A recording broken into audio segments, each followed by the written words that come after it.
much for this question and so much for having this forum. Getting out the vote and making sure we stand up on our progressive platforms and issues for our communities is so essential right now. And I just appreciate all you've done to support all of us as progressives in Washington State and around the country.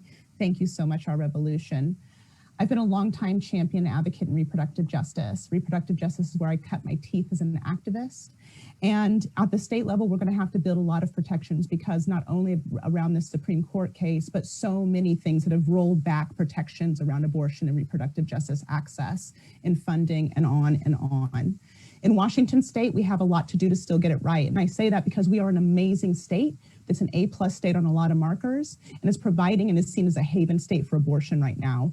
But for too many folks, including our undocumented siblings, trans folks, and others, we are still not meeting the mark of what access to reproductive justice needs to look like in this state. Right now, we're in the middle of a consideration of the last and largest secular hospital going into a faith-based hospital merger. If this happens, we will see wholly 240 healthcare points within our state move to faith-based, which will actually put where I live here in King County, in the most diverse district in the state, 1 out of every 2 beds will be a place where you will no longer have access to reproductive justice services or abortion. That is sobering to think, and it's something that's happening all over the country. I also have to say we need to continue to expand explicit protections for trans and undocumented folks, because what we're seeing as attacks from the federal level is going to continue to deteriorate and take target at those neighbors. And we need to expand protections for those who are in community and culturally safe clinic sites. We still have a patchwork of access points within Washington State, and too many folks on tribal lands, in rural areas, and in hyper-urban areas like the 37th don't actually have access points right now for that important care. So we need to think of, as a state, how are we going to invest in reinvigorating that infrastructure so no one has to worry that they are too far away from the care that they need. And I know you're going to talk about it later, but I cannot say enough how important it is to approve 90 right now.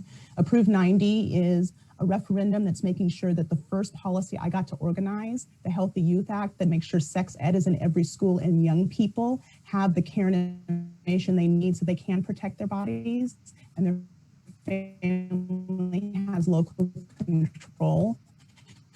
We need to make sure and keep that information.